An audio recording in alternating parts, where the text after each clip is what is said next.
Amy, let me tell you about a magical place that is so exactly designed to be enclosed space, year-round fun for the whole family that I bet you already know what I'm going to say before I even say the name. Let's say it together on 3. 1, 2, 3.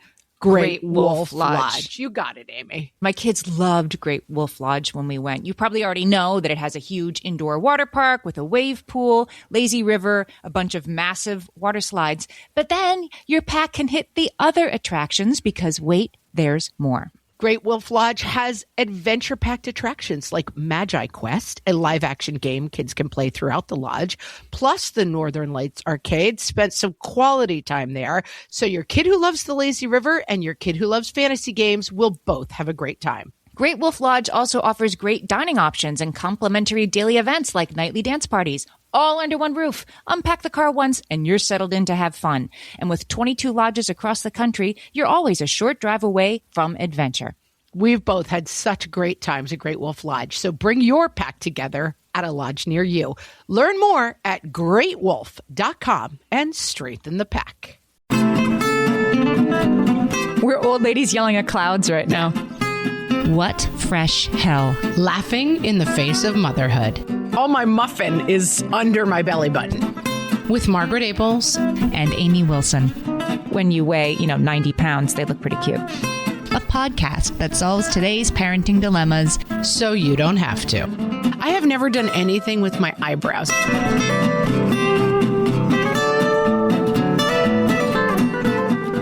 Hello, everyone, and welcome to What Fresh Hell? Laughing in the Face of Motherhood. This is Margaret. And this is Amy. And this week we're talking about why is this a thing? Let me tell you, brace yourselves, settle in. This episode is going to be 17 and a half hours long. It's like the hall closet that's overly full with sports equipment. Why are all of these things a thing? In prepping for this episode, I got more and more angry. I was like, I didn't even remember that, but now I'm mad it's a thing. I was getting side texts from family members, too, for this episode. Like, don't forget this. Like, make sure to have this one on. Yeah. Again, settle in. Yeah. This is going to be a marathon. Like, get some snacks, get a comfy seat, because we're going to be here a while. First, I have a mailbag for you. But first, mailbag. Mailbag. It better be a short one. Jessa on Facebook said, I listened to the Safe Spaces episode last weekend. Like, should we be safe spaces for our kids? That's a good episode if you haven't listened to that one yet. And she says, I want to say that Amy's description of shared dysregulation, in other words, like when your kid's cranky, you're cranky. When your kid is having a hard time, they want you to also have a hard time, and they will try to, give you the same mood they have. There's a name for that, she says. It's actually called negative attunement. She said it's like Misery Loves Company, but between a parent and a kid. So it's negative attunement. Watch this space for heavy use of that term. Oh, yes. Amy will be doing a deep dive. Right. Next week, negative attunement. Normally, I say don't come at Amy on her research, but this was actually a value add. This was an improv yes and. Yes. And it really took you to a new level. And Amy will be spending this week, after we talk for 17 hours about why is this a thing, Amy will be going into a marathon session of researching negative attunement. It's my lived experience, and I also am going to. It's validating. I feel seen and also agree. Yeah, thanks, Jessa. Amy, we went to our Facebook page, as we are wont to do, and from Target's all prairie dresses all the time pivot to over-the-top kids' birthday parties, what's something you just kind of wonder, why is this a thing? Okay, I'm ready. Hit me. Yes. And I have to explain because I got some questions. One, we have someone assisting us on the show now who is she is a youth. And she was like, what does this mean, Target prairie dresses? And I realized there are people who don't spend as much time as we do in Target. Like they don't. And I explained at Target now, all of the mannequins are wearing weird, like Little House on the Prairie farm dresses. And she said, well, why are they doing that? And I said, exactly. Why indeed? Why is this a thing? But in case you're not aware, if you don't live in Target as I do, I think it's kind of ending now, but for a while they pivoted to really strange prairie dresses for moms. And then there were a lot of hilarious Instagrams where women were wearing them and like standing out in their backyards with pitchforks. And it was hilarious. Like everyone looked like a really depressed Ma from Little House on the Prairie. Those were in style. Like when I graduated from high school, I'm wearing like an absolute like tablecloth, like lace tablecloth, like a Gunny Sacks dress. Old deluxe alert. Back in my day. And the key is it has to be really tight across the chest. Yes. And then have a random ruffle running down the seam that attaches the sleeve. Yep. And again, like, this is not something that looks good on 98% of the population, maybe 99.5% of the population. Like, I'm not really sure. I think, again, we're getting distracted. We're going to get back. Okay. Cottagecore. Have you heard that term? No, but I mean, I get it. Like negative attunement, I deeply understand it. Yeah. The super youngs, I think, had gotten into this look that they call cottagecore, like long Laura Ashley type dresses with like these little boots. And it was Little House on the Prairie-esque, but it's the wrong look for moms. Leave that to the youngs. Leave it to the super youngs. Yeah. The super youngs. The middle youngs don't know about it. The little youngs are doing cottagecore and we're just confused. Feeling it. All right, let's just get this one out of the way because we've talked about it enough. If you don't know my stance by now, go back and review the podcast. Birthday goodie bags. We know that this is my, what do you call it, Amy? My pet peeve. Yes, this is really something I'm against.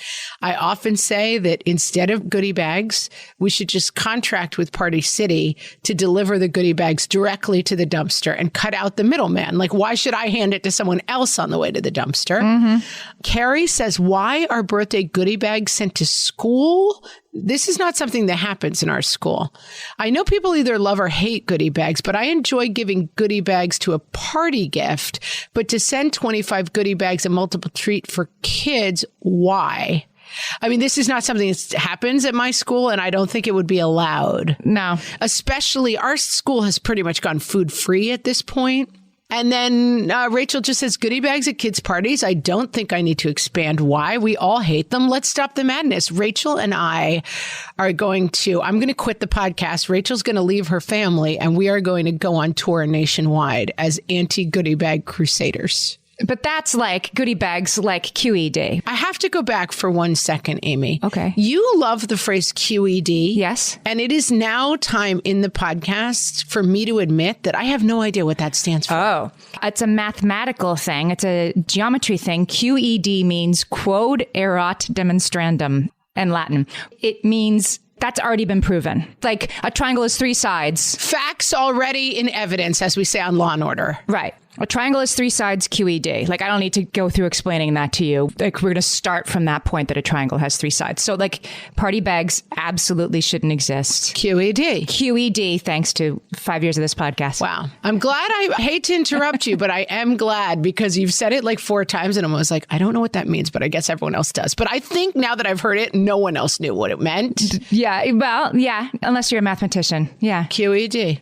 Sometimes Amy flies a little close to the sun and we have to bring her back. All right. But let's talk about summer camp signups, because this one, I think, is something that we need to newly establish as a problem. Laura says, why are summer camp signups like concert tickets? This Monday morning, I had to be logged into my account and ready to sign up at 7 a.m. for local science camps. And like 4 minutes later, 50 sessions were sold out. And then your kid can't go this summer and they're crying. Like, why is that? Why do they create scarcity around summer camps? Or is it just that, like, there's only so many good summer camps, like concert tickets, like there's just only so many. But this is why my children basically like don't participate in after school activities, because now the pandemic has frozen it all. But there used to be like a day where at 8:30 in the morning, you had to be like either exactly finger above the button or possibly, I think when we first moved here, lined up in person at a building in town so that your kid got into chocolate club and wasn't stuck in like, you know, I don't know, one of the card game club or something they didn't want to do. I'm sure there are people who love card games, but whatever, a club they weren't into. And there was always like kickball was, you know, like anything just like generally athletic was kind of left at the bottom. Mm-hmm. But I have just accepted that I am a mom who cannot do these things. And this is the first summer, and my kids are 13, 12, and 10, that we have no summer plans. Wow. We decided to save the summer camp money. We're going to go on 2 nice trips. And then I'm going to hire a bunch of local teenagers to come and chase my children in circles around the house. That is what we are doing. That's the plan. Like Darth Vader with the boombox at your kid's birthday party. Oh my God. I wish I could remember what episode that was, because if you haven't heard it, it's my favorite story in the world. That He showed up and break danced, which is definitely outside the Darth Vader canon. That's not in the show Bible. Yeah. We hired a really random Darth Vader who I was like, what do you do? What do you do? What's the plan? And he was like, what did he say, Amy? What was the... We have fun, you said. We have fun. And like, he just started breakdancing and then the kids started attacking him. And that was the whole party. Like he would run and the kids would all chase him and try to kill him, I suppose, was what they were trying to do. Best party ever. And that's camp this summer. I'm going to hire a local child to run and my kids will chase them. You know, not standing in line for something. This came up when my son was signing up for his first semester of college classes, that you don't have to go stand in the long line anymore and hope that, you know, it's not sold out when you get up there. He had to log on at 7 a.m. I made sure he was up. I sat next to him and he had his, you know, plan A and his plan B. And again, like the agita over it being 7:02 a.m. and all 350 available spots in Spanish 101 were gone. And then also math gone. Like, I didn't understand it. Now that you have data, large university, why don't you have enough Spanish 101 for freshmen? Like, that just seemed crazy to me. When we were standing in line, you had an excuse. Now it's like, if there aren't enough science camps, Museum of Science, open a second science camp, you'll make twice as much money. I don't understand. Put me in charge. Yeah, Amy, we're ready for you to take over the camps of America, all the camps. Because I'd love to do that. I would love to. You're like, hi, I'm Amy Wilson, CEO of every camp everywhere. This was Disney World was like this. There's an app. If you've been, you know. And they just recently redid the app. Very controversial. I don't know anything about that because we only did it the new way. But you have to, it's 6:30 in the morning. You have to like have your finger hovered over the app. And then it's 7 o'clock. Like we've started with a large spousal fight every morning where I was like, you're going for Rise of the Resistance. I'm going for Runaway Train. And like, he would get Runaway Train. And I'm like, no, you were supposed to do it. I mean, it's wild. Like, what a world. Yeah, I think they think we want like that scarcity, you know, adrenaline more than we do. Reconsider that. Ugh, I don't know what's going on. We don't want it. Amy, I have a bone to pick with Rebecca. She says, why are wide leg, low rise jeans a trend? Seriously, I will stick with my old fashioned high rise, even if it makes me look a million years old. I'm a mid rise person. What are you? I love a wide leg jean, as you well know. I mean, I like my jeans to be like, if I could get a pair of jeans that were like 2 circus tents, that would be my ideal. I really, really like wide jeans. I like them to flare out at the bottom like bell bottoms. I like a wide jean. Okay. They're back. Good news. They're back. I know. But I will say, and I do think that this is true, I'm tall. And I do know that for my shorter friends, I think that wide leg jeans are maybe easier to wear when you're tall.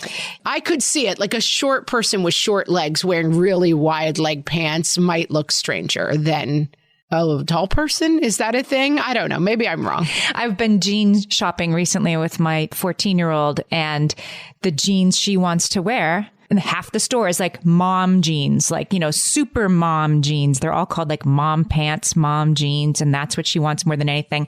And they're like the SNL mom jeans, Tina Fey, like skit about like, look how unflattering these jeans are that are really high and tight in the waist and then kind of balloon out over the hips. Yeah, that's another trend. Mom jeans. Yeah. Never liked high-rise jeans, like jeans that button at my belly button. Yeah, I'm seeing them. Like, yeah, I'm not going back to low rise. You like low rise.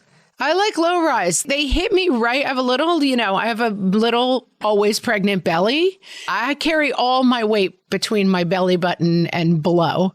And so the low rise jeans, like they cradle my little pooch in a way that I enjoy. It doesn't come out over that's the problem with the low rise is that, like, I wondered why muffin top was like a new parlance that came in, you know, like in the 2000s, like mid 2000s. Why would we come up with this new term muffin top? Why had there never been a term before? What did women, you know, postpartum women have before? They didn't have a muffin top because there weren't low rise pants. There were higher pants that hit you at the waist. No, see, if I wear higher pants, then I really get muffin top. I feel like all my pooch, all my muffin is under my belly button. So a low rise hits me just right. But somehow if I go too high, then the muffin tops. But the muffin top comes out over the top of the high rise? I mean, you're learning a lot about my personal biology, probably too much. Amy, everyone is built in different shapes. Everybody's different and everybody's great, okay? And wherever your jeans fit you best is right for you. Or don't fit you best. Yeah. The comfiest. While we're on the topic of kids' clothes, a lot of thoughts about crop tops for 5-year-olds. And 14-year-olds, like, can we please get shirts that go all the way to the pants? It's very hard to do. Yeah, my daughter, 10, is just starting, and she likes the way it looks. You know, she likes them short. And I finally bought a bunch of like camisoles, and I'm like, if it's riding up over your belly, you have to put this underneath over your pants. I don't want to see your belly. I'm an old lady. Like, put some clothes on. Look, I mean, Britney Spears was doing it 20 years ago. So it's like, it's back again. And only it's our kids. Yeah, I don't know. We'll have to do a whole other episode about like, how much does it matter what our kids wear? But like, I really don't want to see my 10-year-old in an outfit that feels sexy to me. Yes. But I would like, let's put a pin in that and like have a longer discussion about that. Cause I'm not sure what the right answer is. Like, how much should I control what she wears? How much say should I have? Let's do an episode on that. Right. Okay. I have a lot of thoughts on that. Yeah. And then the other thing is like the slogans on the t-shirts. I saw a t-shirt for children somewhere, and the slogan on it said, I will spend your money, like a girl's t-shirt. It's wild what's out there. Like, what's going on? We're not for it, Amy. We're going to do a whole episode, but we know we're against that. We're old ladies yelling at clouds right now. Yeah, we really are. We're shaking a broom on our porch. And we will be back to do even more of that after this. Hellions, it's time for some spring cleaning, and I don't just mean the coat closets. Doing your financial spring cleaning can actually be super easy when you let Monarch do your financial spring cleaning for you. One dashboard that gets your entire financial life organized. No more clutter, no more mess, no more logins scattered everywhere, just accounts, investments, property, and more, all in one place. Get your first year of Monarch for half off, just $50 with promo code FRESH. Monarch allows you to look not only at what you've already spent, but also to plan for the future. With Monarch, you can set savings goals, plan for big purchases, and notice spending trends before they become a problem. I can generate cash flow reports that show me what we spent this quarter, this month, what we're probably going to spend next month, and feel prepared, organized, and knowing how to plan for the future. No more surprises and a lot more clarity. Try Monarch. Use code FRESH at monarch.com to get your first year half off at just $50. That's 50% off your first year at monarch.com with code FRESH. Amy, when I'm having a good hair day, it usually makes my whole day better.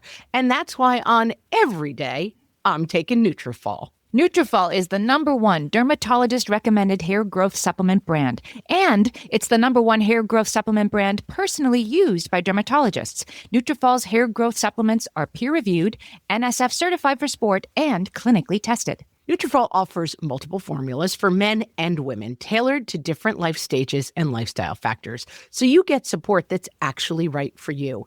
Adding Nutrafol to your daily routine is easy. Order online, no prescription needed, with automated deliveries and free shipping to keep you on track. Let your hair be one less thing to worry about. See visibly thicker, stronger, faster-growing hair in 3 to 6 months with Nutrafol. For a limited time, Nutrafol is offering our listeners $10 off your first month subscription and free shipping when you visit Nutrafol.com and enter promo code LAUGHING. That's Nutrafol.com, spelled Nutrafol.com, promo code LAUGHING. At DSW, we ask the important questions, like, what shoes are you going to wear? Whether you're prepping for wedding season, festival season, or just planning the ultimate vacay, the right shoes can make or break an RSVP. So own the moment. You've got big plans, and we've got just the shoes. At the perfect price, of course. Get ready to get ready with Designer Shoe Warehouse. Head to your DSW store or DSW.com today and let us surprise you. Amy, let's talk about gender reveal parties. Why are they a thing? Yeah, I mean, they're after our time. I've never been to one and I never had one. I never even found out the gender of my children before they were born. That's what I was going to say. My hot take is wait to find out. It's super fun to be surprised in the room. I feel that I would be very annoyed to be invited to a gender reveal party. Again, it's another activity around your baby. Maybe I feel like if you want to have the grandparents over in the backyard and like cut into a cake, it's fine with me. I do think that, like, as Danielle says, gender reveal parties should be more accurately called, guess what genitalia my fetus has? Like, and then wait, we'll tell you with outdated ideas of what color males and females should wear and prefer. Yeah, it feels dated and weird. And then it has also now grown into like two people jump out of a plane and the one who's in blue, opens the parachute. It's become that kind of like race to nowhere of like, if you explode balloons, then I set a giant forest fire with a rocket. I just think maybe we should just take a step back from these. Gender reveal, but make it dangerous. Yeah. And then Andrea brought up not only promposals, let's put a pin. We'll get back to promposals, but she said baby gender reveals, pet gender reveals, parens. I'm not making this up, close parens. If you invite me to your pet gender reveal party, I will spray everyone at the party with a hose. I don't even understand this. So this be you're getting a dog from a breeder, which is already, a choice, right? And then that you're going to get a girl puppy. Like, seriously, nobody cares except... Or your parakeet, like, has eggs. It's a complete mystery. Skip my invitation to your gender reveal party and but really your pet gender reveal party. I want no part of it. Okay. Let's go back to promposals, though. I have not been in the place of promposals. Like, they're not a thing so much in New York City. So, like, I've had a son go to a prom and he went with his girlfriend. It wasn't a promposal. It was understood. That's really what's so weird about it. Like, you're going out, like you like each other. Will you go to the prom with me? Again, it doesn't have to have skydiving in it, but now it kind of does. I'm going to go old school. Here's the correct way to ask anyone to the prom. You awkwardly shuffle up to their locker with always looking at your feet, making eye contact with your feet the entire time. Yes, yes. And then you awkwardly mumble in a voice that is almost too low to hear, will you go to prom with me? Mm-hmm. That's how we ask people to the prom. There's no other way. I'm in general opposed to having important conversations over text. But if you are a shy teenager, that's also available. Will you go to the prom with me? Yeah, prom ? As a text. That's fine with me. That's fine. But now you have to do, when I saw this starting to happen for my friends' kids, I was just like, what in the world? Really? It's so stressful and outdated because it's like the guy has to ask the girl. I mean, I guess if it's two boys or two girls. I never got asked to the prom. I may have mentioned this before. I was not a popular child in high school, and I ended up going to my senior prom with my first cousin because... He won't let you forget it either. I've been in the room as he's brought it up. Yeah. But I mean, it is like, what's scary about it to me looking back is like, I thought it was a really good idea. I was like, here's a solution to a problem. Like, I don't know any boys who will speak to me.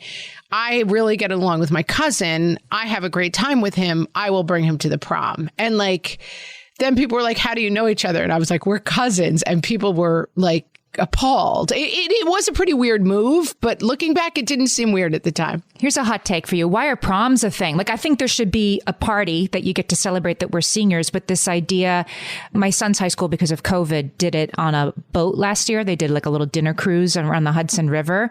And so it wasn't a dinner dance. You didn't have to sit down at table 8 and then awkwardly ask. Like, there was a dance floor. There was music. You could also stand outside in the boat. You could also, and so groups of kids, some kids went with dates and some kids went with their friends. And you could wear a suit if you wanted to, and you could wear a Halloween costume if you wanted to. That's what it should be. It just be a big party. I guess. And then you can ask somebody. I mean, yeah, you can ask if they're going out, you're going to go together. Going back to our dating episode, I think it is nice to be able to be like, hey, I like this girl. I want to take her to prom, like to practice the feeling of like, I have a romantic feeling towards someone and I want to ask them to prom. But I think there should probably be an option for like, and that's always what we did. We went with a group. I would say back in my day, like you kind of had to have an identifiable date, like you had to write your date's name on a card. And I went to an all girls school. So you had to like scrounge up a date. And the dates were boys at that time, for sure, right? Like nobody was saying, I'm going to bring a girl. Yes, correct. That's right. So like your dates were boys. And I mean, it was a random assortment. I mean, a lot of us, especially me, had no contact with boys. So I, again, invited my cousin. But it was pretty awkward. And I feel like if you go to a co-ed school or you're allowed to invite someone of any gender, then you're better off. Like it seems like, okay, first of all, it's less like heteronormative. Second of all, it's less pressure. And then also there could be an expectation of like no dates at all. But I think there is something a little bit in that time of life where it's like, this is a good time to start practicing like expressing romantic feelings towards other people. I guess. If you're one of those people. All right, we've gotten far afield. Let's just go back to why is this a thing? Yeah. How about kids' milestones? This is an interesting thing. How are we made to feel so stressed about kids' milestones when it will all work out? Not talking about, sure, kids don't have major issues in addressing them, but more like if your kid potty trains at 2 versus 3 or they talk earlier or later, why does it sometimes feel like a competition? We've had a pediatrician write in about this before because we were sort of like, milestones, they just make people feel bad. And this pediatrician was like, yeah, but we were talking about head sizes, how you and I and half the people we know were told our babies had dangerously giant baby heads. And it was not, like whatever. They just have big heads. Some babies have big heads. And this pediatrician was like, yeah, but sometimes it is a thing. So it's like we do need to have these. We're sorry we alarm people unnecessarily, but sometimes it's not unnecessarily. So that's true. This is what I think. Your milestones should come from your pediatrician, not your neighbors or your friends. Or Facebook. Right. Or Facebook. Because I do think I have often pushed back on the thing where I'm sort of like, what are your kids reading? Like I'm trying to find a good book for my 4th grader. And people are like, my child is reading, Lord of the Rings.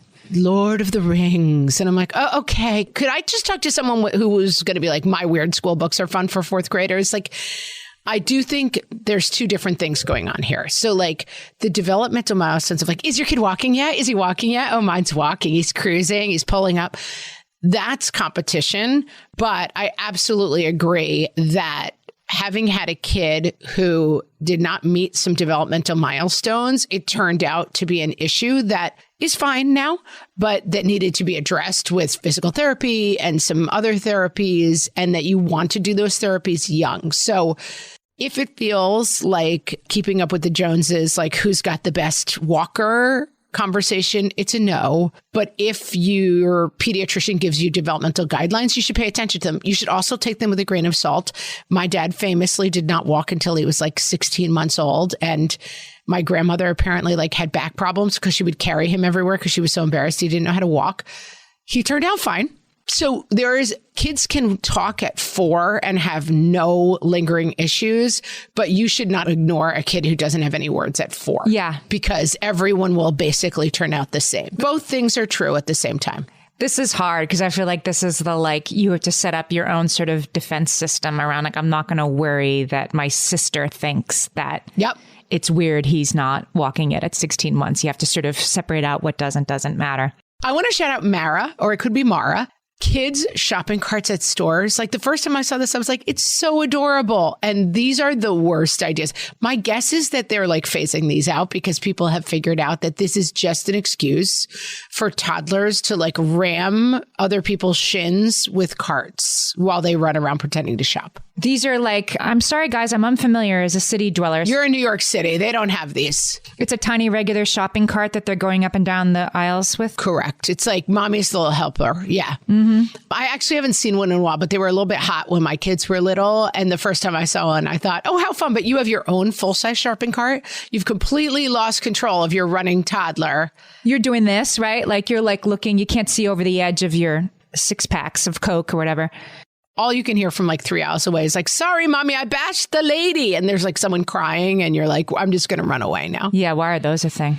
That was a bad idea. A lot of people did not like dinosaurs on boy clothes. Why do all little boys' clothes have dinosaurs or trucks on them? Yeah. Why can't there be other popular prints for boys? Also, why is everything gray or blue? The girls section has all sorts of colors, but everything for little boys is gray or blue. Interesting. It's so true. If you go to a store for little kids, like the clothes, there's like 80% girls, and then there's like one little, one aisle for boys. And yeah, they're definitely overselling. Now, I had a dump truck aficionado in my house, but yeah, it's either dump trucks or dinosaurs. And dinosaurs, I do think we sort of ram that down kids' throats. Like, you're going to learn a lot about dinosaurs, little boy. And it's like, it's one of many things a kid could be interested in. Yeah. And my daughter famously had like a 3 or 4-year-old birthday party.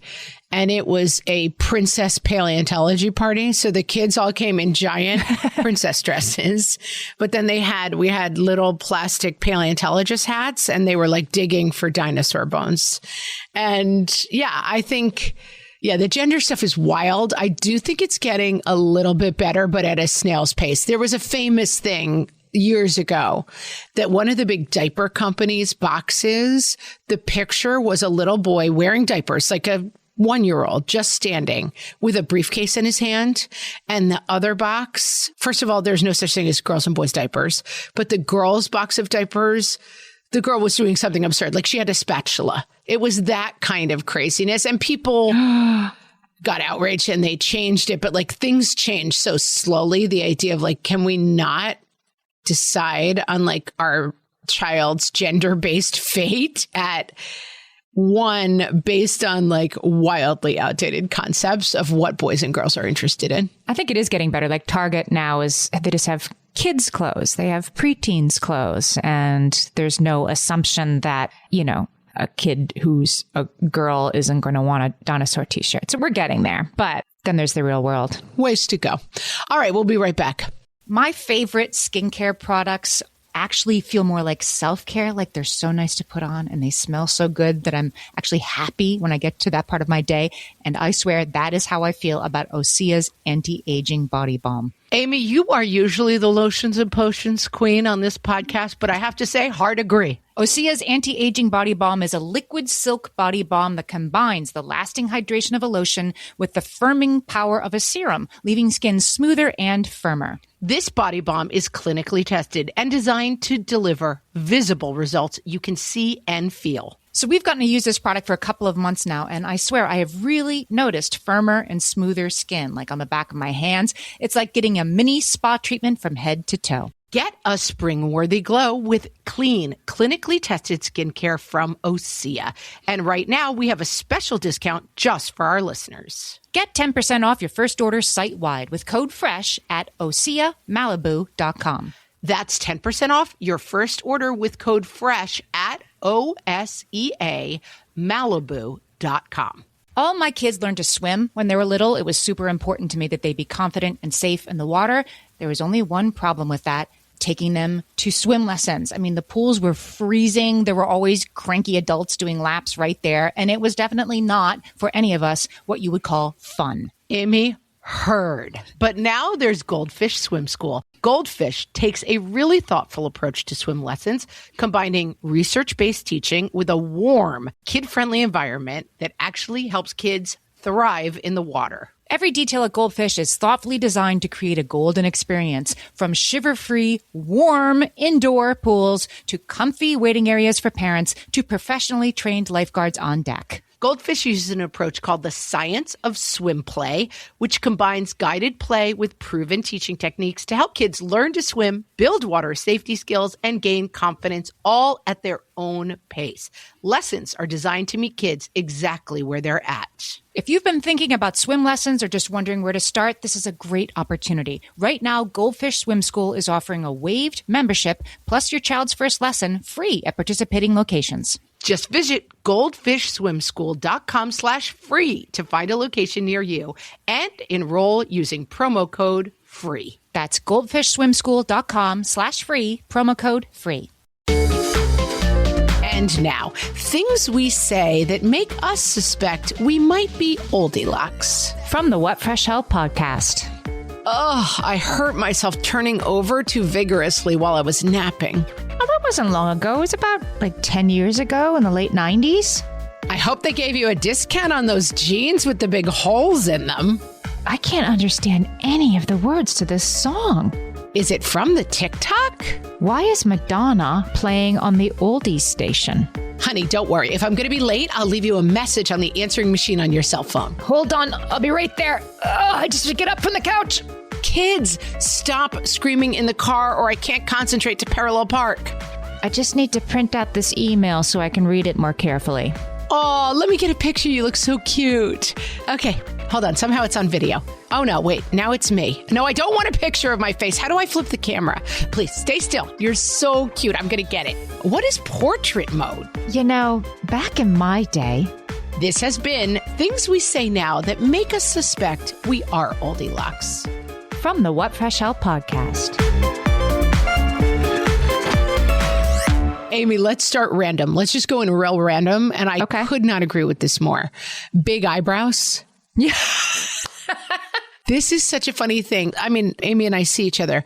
I have never done anything with my eyebrows. You have dark eyebrows. Do you do stuff to your eyebrows? I mean, I put like eyebrow pencil on them as part of my makeup. Yes. Because I've got like dark hair, pale skin. So, and my eyebrows, you know, I'm of a certain age. My eyebrows need a little help. I do not do anything to my eyebrows, but I realize I probably should. But thinking about my eyebrows has truly never occurred to me during this lifetime. I have never thought to myself, like, I need my eyebrows to look different. Mm-hmm. I have one eyebrow that grows like crazy long, like Andy Rooney, like it will go into my eyeball eventually. Oh, yeah. So I usually cut that off because it looks insane that I have one like 3 foot long eyebrow, but I've had that since I was like a teenager. I occasionally do clip that bad boy back. But the thing, you see it on Facebook all the time. They're like, look at this amazing thing. And then they put like a piece of plastic on their eyebrow and they put like powder on it. Yeah. And then they pull it off. And to me, they have like Muppet eyebrows, like two giant pieces of felt above their eyes. But that's very hot now. That is strange to me because I'm like, yes, I like a well filled in brow. You know, I like when there's hair, but I don't understand the like stenciled triangle of brown marker. But we're not supposed to. It's not for us. Yeah. I mean, I've seen the reveals and I'm like, oh, no, this lady's going to scream when she sees her crazy face. And she's like, it's perfect. Like, it's that foreign to me. And sometimes people tattoo it on. Why is that a thing? Oh, Lord, people. God bless you. Whatever you want to do with your eyebrows, respect. But I agree that I find it very confusing. Let's go to another random one. Katie wants to know why puppuccinos are a thing. Do you know what these are? I mean, another on the list of 8,000 reasons I don't have a dog. Yeah. She said, my kids begged me to get one for our dog after watching some dog vlog. Why are those a thing? And it was literally some whipped cream in a cup. I feel like a fool. Marshmallow doesn't know about puppuccinos. I'm going to say that I blame the TikTok for many of these things. I feel like TikTok is responsible for dogs need a cappuccino. For dogs need a lot of things, right? Like I had to find a picture of my dog recently. We're renting a house for a week this summer and we were going to bring the dog. And so the owner of the home quite reasonably is like, I just asked for a picture of the pet so I kind of understand, you know, what kind of pet it is. I like that you think that's reasonable. I think it's really weird, but okay. Well, it's her house. It's her house and I'm bringing the dog. What can she tell about a dog from a picture? I guess she knows it's small. You can tell what kind of breed it is and how big it is. Yeah, I'm like, it's small. Well, what's small? Let me see it. But anyway, for me to dig up a picture of Marshmallow, and I wasn't home at the time I was traveling, so I couldn't just, go take a picture of her. To find a picture of Marshmallow, I finally had to go to one of my kids' Instagram feeds to find a picture of my dog, like with sunglasses on, of course. There's a lot to unpack in that phrase, Amy. But that's unusual, I think, for a dog owner these days to not have like extensive photo evidence, photo evidence of their daily existence. I do take a lot of pictures of my cat because she's just cute. Another thing that we have to blame on TikTok, many things. People shouted out Elf on the Shelf, the leprechaun, like all of the like fake holiday things. The leprechaun trap. That was what my sister, she's like, do not finish this episode without saying like leprechaun traps. Like people, we have to stop with this. Yeah, I think that's, and I don't know if that's TikTok, but I do know that anything but a backpack day, we can blame on TikTok. I have never heard of this, but 7 different people wrote mean things about it, as they should. So what's anything but a backpack day? Someone posted recently, apparently it's a thing that kids' schools now do, anything but a backpack day. Like you can bring your school supplies in anything but a backpack. Like you can bring it like in a garbage bag, like a Santa sack, or you can bring it in like a suitcase. It's like a fun thing to do. But I mean, apparently Gina definitely says this is something we can blame TikTok for. Yeah. Like I'm trying to think like how you could be extra with that. There are probably a lot of ways. Like, so you just put it in a different bag and bring it to school in a different bag. Like who cares? But there's probably... How is this fun for the kids? Because once they're just walking into school and then putting it away. I just feel like, guys, it's all fun enough. It's school. It's not supposed to be fun. This is a good one. Jenna wants to know like why it's a thing that when you have a Facebook birthday that everybody else has to go through. People are just being nice, right? But there are people who are like, they'll say happy birthday every year on Facebook, even though you haven't seen each other in 15 years. And now you have to like go in and individually thank the 300 people who have wished you a happy birthday on Facebook. Why is this a thing? Now you have to message them back on Facebook to say thank you for messaging me, wishing me a happy birthday. And it's a thing. I mean, I just don't, but I feel bad about it and don't write back to the 300 people. We've talked about this before, two kind of people in the world. People who reply to everybody who wishes them happy birthday on Facebook and people who don't. And people who wish people happy birthdays on Facebook and people who don't. I am neither of these people. Yes, I'm a Facebook wisher, generally. And then I probably set the bar too high. I started by being like, hey, Amy, I really think that you are an awesome podcast. So I actually try to say something nice to the person. Okay. Instead of HBD. Yeah. Well, I do like to write to some people and be like, I have gone out of my way to come all the way to your wall with these 3 simple letters. HBD. Like I try to make a joke of how dumb it is to wish people. And then I have a friend, one of my closest friends' husband does my favorite thing that happens on Facebook. He does a bit every year on his birthday where he, about 4:00 in the afternoon, starts calling out people by tagging them who have not wished him happy birthday. And he puts like a big clock up and he's like, the clock is ticking. I have not heard from. And they're like, I'm sure like his mechanic and like just random people. But it is to me such a funny bit. I laugh at it every year. I wait his birthday every year when he starts like randomly naming people who have yet to wish him happy birthday. Because it's a great goof on what's so dumb about that. It's a great goof. Although I will say, like when I do wake, it's not like I'm not happy on my birthday to wake up and have 300 people I went to high school with wishing me a happy birthday. Like it is kind of nice. But it's a kind of an empty happiness, you know? It's a little bit like I got I think I posted on Facebook. I got a text one morning and it was like, on your special day, we hope that great things, you know, and I was like, who is this from? And it was from my dentist from like 7 years ago when I lived in LA. Like dentist. Yeah. Previous. It's kind of like, I don't need a text from and it was really emotional. I was like, is this from like my long lost brother? And it was like, no, it's from your dentist from 7 years ago. Why are those a thing? I want to just read. There was a lot of complaining about swimsuits and how they fit and don't cover the right pieces. But Chrissy really summed this whole topic up with, amen. Cut those things below the cheeks, people. Nobody looks good with half a cheek oozing out. No, I mean, cover the bum. That's the thing. I think there are some people who look good in almost anything, but I like a lot of coverage at this point.